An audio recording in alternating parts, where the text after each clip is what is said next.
All right.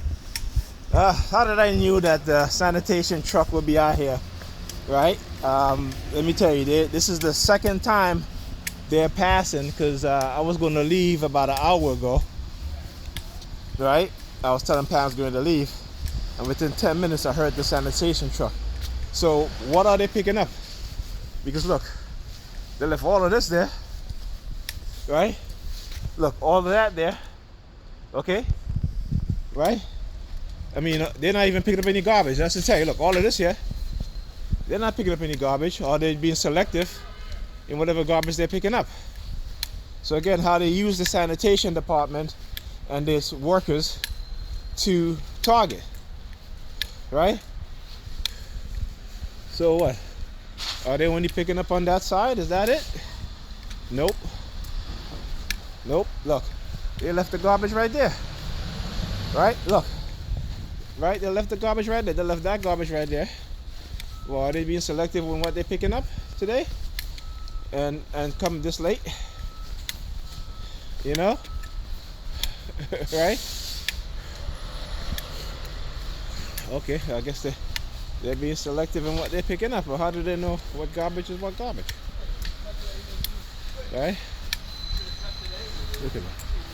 See what I say? They get you know, they start moving their hands. They get, you know, like they can't stay still whenever I walk by. All right. So anyway, I'm going home. It's minutes to 9, and I had to leave. Really, I know the kids wanted me to stay, but I couldn't stay.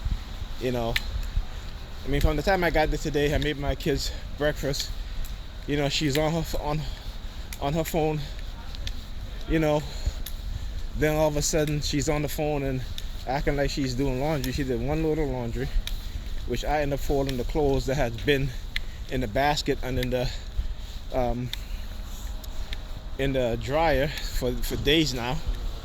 Okay, but she does these things to try to, whoever it is that she's talking to make it seem like she's actually doing housework. You know, the little bit of housework that she does do. So anyway, she started, was about to cook at around 6 o'clock, and one of her girlfriends called her, and she just forgot about cooking. So for 2 hours, she goes back into her bedroom talking to her girlfriend on the phone. The kids are hungry. My daughter went and asked her twice, tell her that she's hungry. She tells my daughter, look, they ain't even pick up. Look at all of this garbage that they're leaving. Right? So as I say, they just show up on that block just to target me. All right? That's what they do. So anyway, my daughter went and asked her twice for something because she's hungry. And she told my daughter to wait, and she never got the food for her. So I had to get up and make her something to eat. Right? And I've seen this personality type before, whereas they get so, it's like they discard their children, right? Because I saw it in my sister's son. When his kids, when they were younger, his kids would come over on the weekend, and he would just leave his kids there with nothing to eat, right? He would just leave his children there with nothing to eat, and I had to take care of them. I had to feed them, and it just got to the point where I'm just like, look, man, you gotta start taking care of your kids, all right? You just can't be just leaving them, and then I have to be the one making them breakfast, cooking for them, giving them lunch, all that stuff. I said, I have my own children to take care of, right? I said, I don't mind, but when you're taking advantage of it and you're doing it all the time, and I was like, he was like, that he doesn't care, and he let his kids starve and all this stuff. Got to him, I said, you know what, I'm not doing it anymore unless I start to see you do it. I don't mind doing it sometimes, but you're not gonna be having me doing it all the time, taking care of your kids. And like I said, it's family, but come on. You know what I'm saying? He wouldn't give me no money towards groceries, not even say, hey, like $20, $40, what have you. Put it towards your groceries, what have you. Nothing like that. And so when I confronted him, he was like, well, hey. I said, well, then, hey, that's it. I'm not. He's like, that's fine. He's like, I don't care. I'll let my kids starve. Okay. And so they get to a point where they start to discard their children, and these are the narcissistic, malignant narcissist type, right? And anybody that knows me, including my family, they'll tell you that when my kids are like they're hungry, bam, I'm on it. Make sure I have groceries in the house when it's my weekend for the kids. I get up early in the morning, make them breakfast, wake them up early. Well, not too early, but wake them up at a decent time, make them breakfast. They didn't even have to ask me. I even say they were hungry. They know what time it is to get lunch, right? To get an early snack and then dinner. Okay?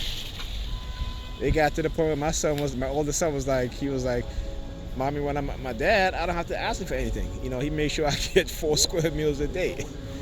Okay, that's what she told me that he said to her. Because when you have children, even though sometimes a lot of us parents, particularly black men, a lot of us sometimes, we don't want to have kids because we feel like we're not ready, but things happen. You still got to step up and be a father.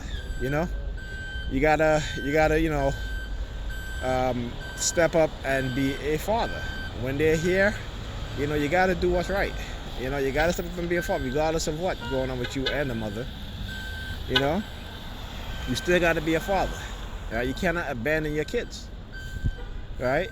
And then even if you're not making a lot of money, even if you're just spending the time with them, I know it's hard because a lot of black women, they're like, if you're not giving them money, and particularly if you're not if you're, and you should, even if you're not working, you're getting some form of help, you should give them some money, right? You know what I'm saying? Or at least buy your children's clothes, buy them, you gotta help some way, right? So, but like I said, you can't abandon your clothes. And you got the red Chicago Bulls hat on, right? Because again, this is another tactic that they love to do too. It's like whenever they start talking to me heavily, yeah, you turn around, yeah, come on back. Yeah, whenever they start talking to me heavily, right? They'll always like have somebody come with like a Bulls cap on, bull, whatever. It ain't no bull, buddy.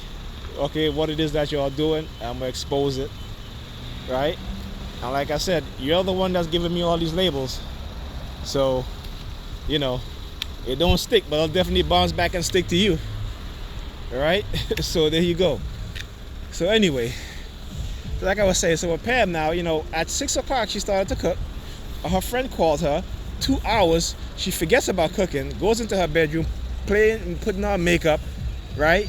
Kids are hungry, and I'm gotta be the one that's having to go and make them something to eat, And then at 8:30, right after the fire, you guys see in the previous video, you hear all the fireworks going on outside, right? Again, that is a direct threat to me. And you see the police down there. You see their sirens. They have their lights on down there because they got they're too cowards to come up here and get close to try to intimidate and harass me. So they're going to keep their distance now. They've been driving on Pines Block for the latter half of the afternoon, on their loudspeaker, on their, whatever it is that the hell they were saying. You know what I'm saying? Like trying to send me some subliminal threat about if I come outside, I get arrested, whatever. Well, I'm outside. I'm here. I've always been outside. If I decide to stay there, it isn't because you gave me subliminal message, sending me subliminal message talking about I'm going to be arrested if I leave. Okay? When I leave or I stay, it has nothing to do with you. Okay? It has to do with me and my kids. Or she asks me to stay sometimes, which is very rare.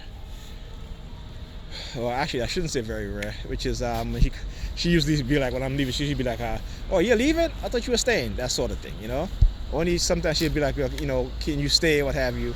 But, she's trying to circumvent directly asking me, right? Because that's how manipulators work. That's how they play their game, They're very thrilled when you ask them for something, because then they can go to their friends and say, oh girl, he asked me, he told me this, or oh man, she said, I did this for her, or what have you, or such and such, right? So they try to circumvent asking you, right? But they love it when you ask them, because like I said, that's when because it makes them feel good. They can go to their friends and say, "Oh, girl, he needs me," or they can be like, or or she needs me, or what have you, right? So see, they make the police down there. They're not coming up here. They just made a U-turn, right? So anyway, so now 9 o'clock is when she's cooking dinner. Okay. And I was gonna say to her earlier, hey, aren't you cooking dinner? You've been on the phone for like 2 hours, but she's like, you know what? Let me not do it because it's really not my place. And it's kind of ridiculous, right? But again, the reason why she does what she do is again because she's in cahoots with law enforcement, the crooked ass police officers, right, who belongs to these religious organization, right, who using their authority, right, to circumvent the law and want to talk about doling out God's law, what have you, want to be the one to try to decide whether a person should succeed or not. Not understanding that, yeah, you're in that position, buddy, but guess what? You're not succeeding. Okay? Because you got that position and you got a badge and a gun. You think you're succeeding? You're not succeeding because you're just as slave as anybody else, the rest of us. Okay? There they go. Having down here. Right? And especially these black police officers, because when the white police officers come around, they fall back. It is that slave mentality built deep into their subconscious. So it doesn't surprise me when I see black police officers target me, or they get these Hispanic police officers to target me. It doesn't surprise me, because I know deep down inside their mentality that their lives are white supremacists. Deep down in their subconscious. And then today they had somebody send me a friend request with my last name, and then I click on there to see, who this person is. And it's a picture of crosses in the background with white Jesus. And I was like, listen, man, I had to put a notice out there, and I put it for public to see it. If you're going to send me a friend request and you got a picture of white Jesus in your profile or your background picture, don't send it to me, because I will not accept it. Okay? I will not accept that from Negropeans who have white supremacist mentality. Okay? Shit, even if you have black Jesus on there, Jesus wasn't real, so you don't try to make him black either. Trust me, when I was a teenager, I tried to do that. Okay, it didn't work out too well, because my mother was not having it. She loved her white Jesus. She told me to, just like in Good Times, she told me to take that picture and get it out of her house. Okay? And I bought that for Christmas. So I understand the psychological conditioning of our people very well, even at a young age. Right? So yeah. So they have her targeting me now. So now she's like, she has on this gray shirt on. And again, they try to use the color gray to target me, right? And look at the bus. And what's the bus number says? Bus number 532. I tell you guys, it never surprises me, and it don't stop. And I keep telling you guys, just keep showing it to you guys. You think these numbers is coincidence? It's not coincidence, all right? Now I got to walk on this damn snow to get to the damn bus. Okay. Yeah. So let me tell you what these coward-ass cops love to do. They love to get these poor black men to try to, women, to try to get them to come and accuse you of something, right? When they know that whatever they tried failed, right? So they get like these homeless people or what have you. So I was on the bus. This guy comes up. He want to come sit next to me. He has his mask on. His mask off. And I'm like, dude, no, you can't sit next to me with your mask off, man. And he's like, what you mean you can't? I said, you heard what I said. You cannot sit next to me with your mask off. So you got a seat on the other side.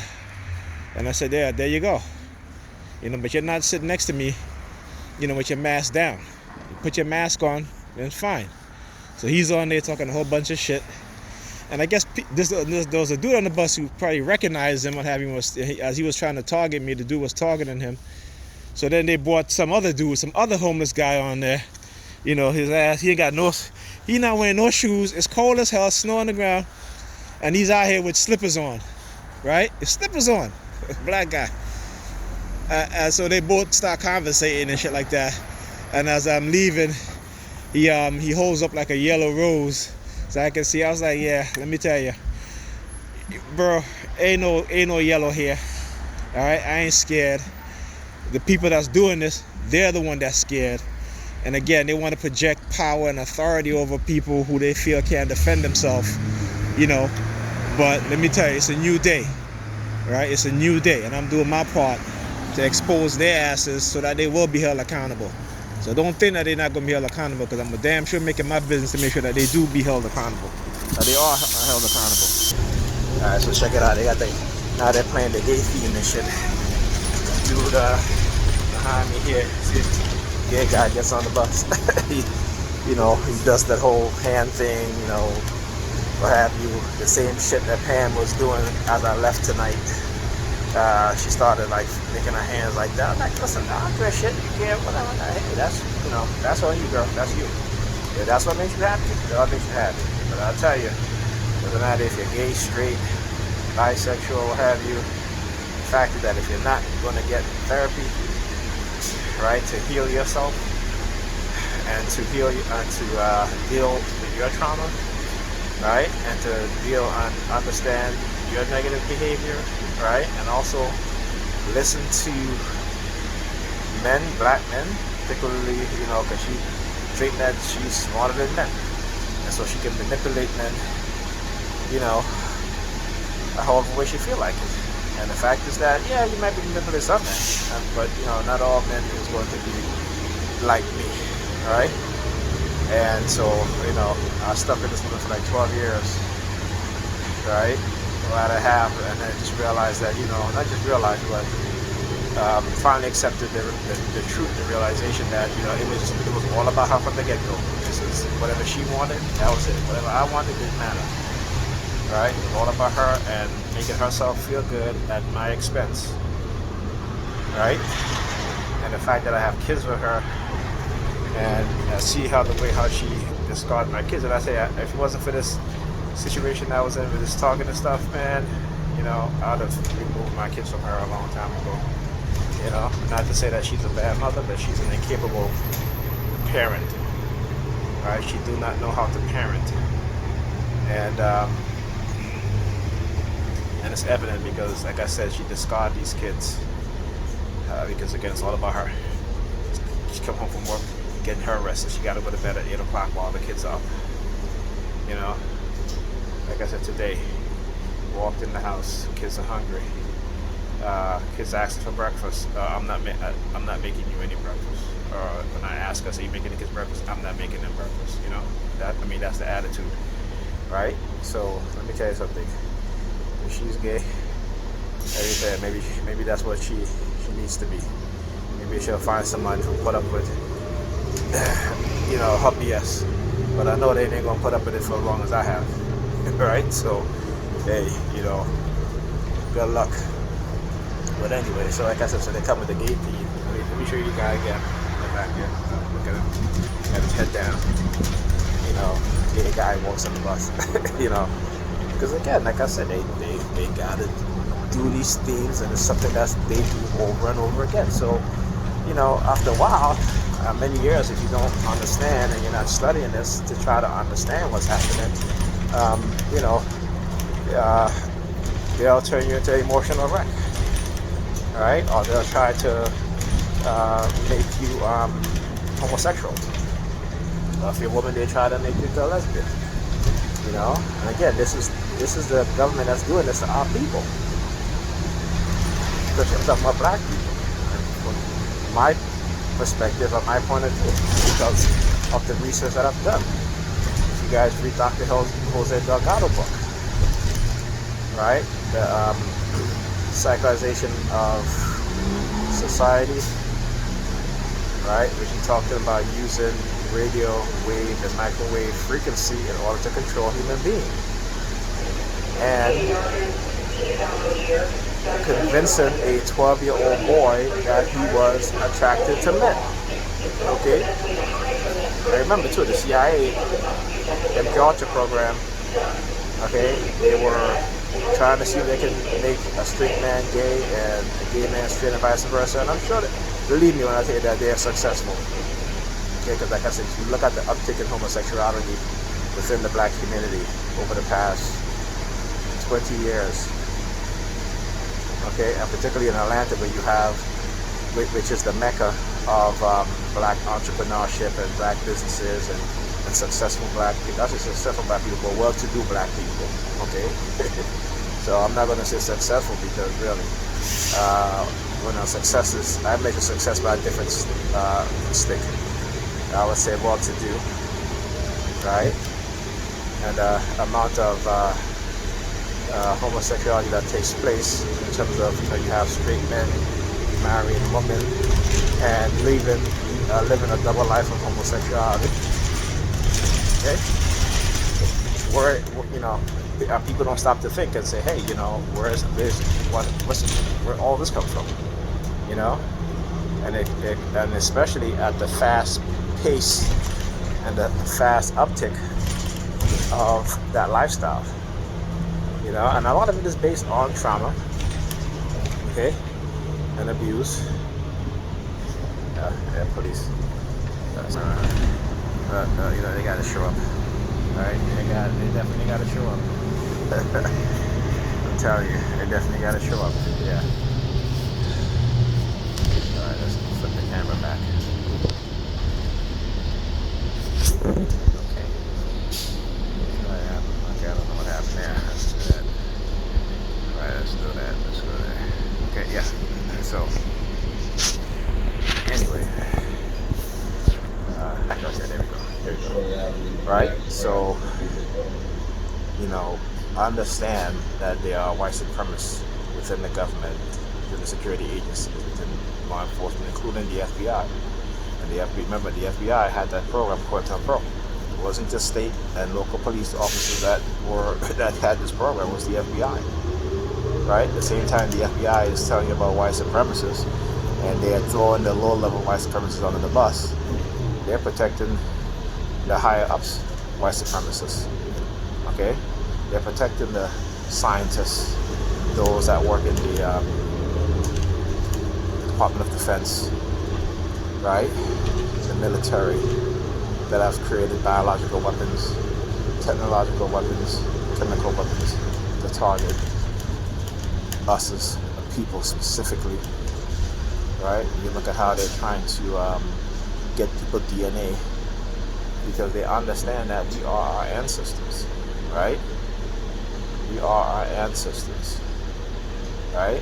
And our great ancestors is the one that built the first greatest civilization in Kemet. We have within our DNA structure, we carry those people, not all of us, but a lot of us carry the DNA of architects, builders, philosophers, scientists, chemists. The shit that they try to hide, and not teach us our true history. This is why they want our DNA. This is why, they're taking the DNA of young teenage boys and young men when they get arrested without their consent. Right? Without their consent. Okay? Alright, so let me flip this camera around. Shit, I hit this thing with a damn thing happened. Okay.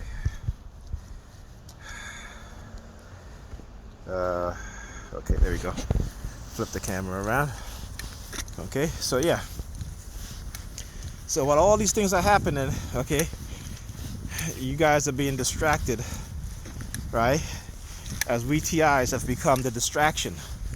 They want to make this into a game to keep your eyes off of the ball, to get you preoccupied.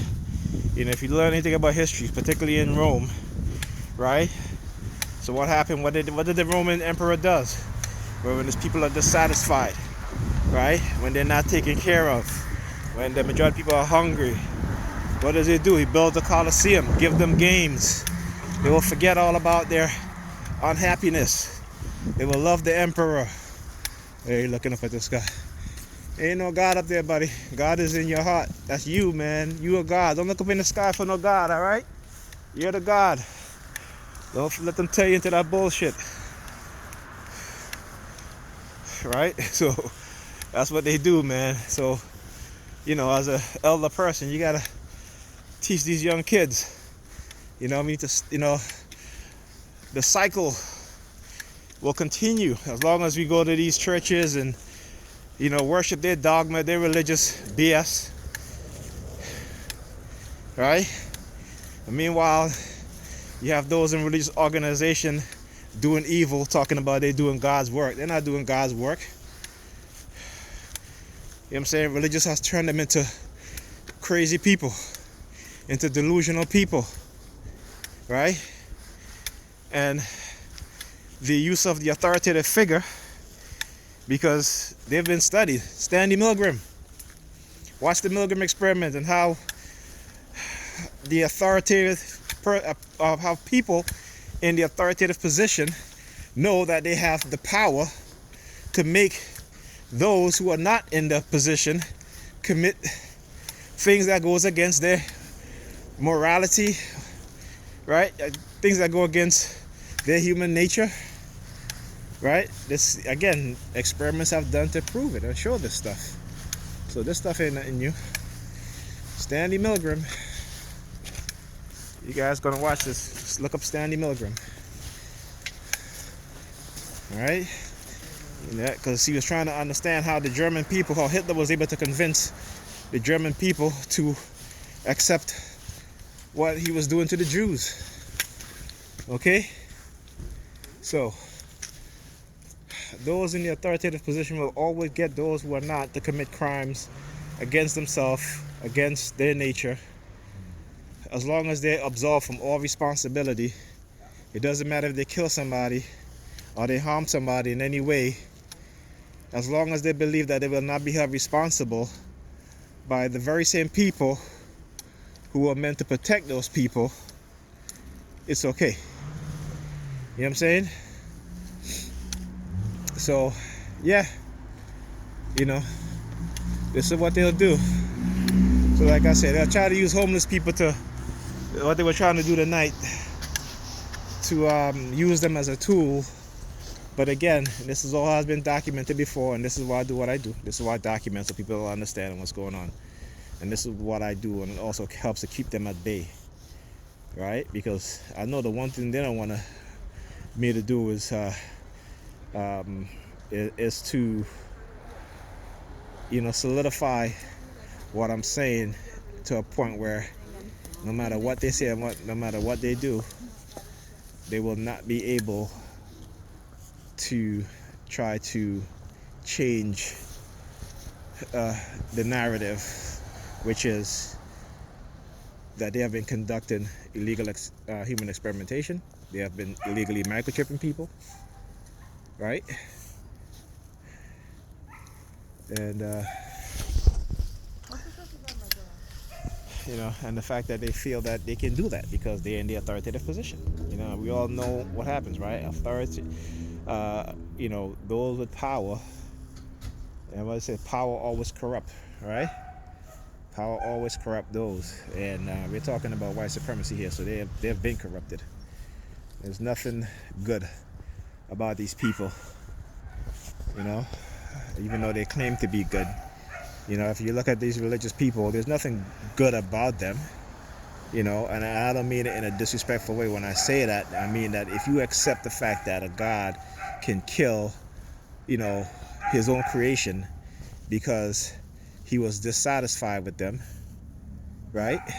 You know what I'm saying? If you can say to yourself it's okay that God can slaughter little babies, right? Because, you know, he's God and no one can question his authority and what have you, then I have to question, you know, your mind. You know, are you really a good person? You know, but like I said, these religion got us thinking ass backwards. You know, So yeah, they can use whoever they want to use. They can use the homeless people, women, whoever, such and such. You know, that's fine. You know, you just give me more tools, more ammunition that I can use against you. You know, so I welcome it. I totally welcome it. It's okay. You know, and like I said, the only people that's afraid here is the ones that are participating in this, and those in the authority position, because they know that they don't want to be held accountable. You know, I talk about the dark triad personalities, and that's what they have. They are the Machiavellian type of personality. Look that up, right? Dark triad, narcissistic, right?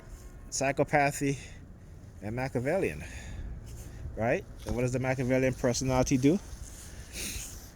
The Machiavellian personality will manipulate other people to do what they're afraid to do, right? That's the Machiavellian personality type. They will convince others and manipulate others to do the things that they are afraid to do themselves, okay? Or if they do it, they will hide behind their authoritative position, okay? So hear the sirens. Hear the sirens? Yeah, I know. I'm speaking to you guys, and you guys are listening. Yeah, like I said, this is the one person that, you know, when you decide you're going to target, you didn't know this was going to happen, right? You didn't know I was going to become like this, right? You didn't know I was going to do my research.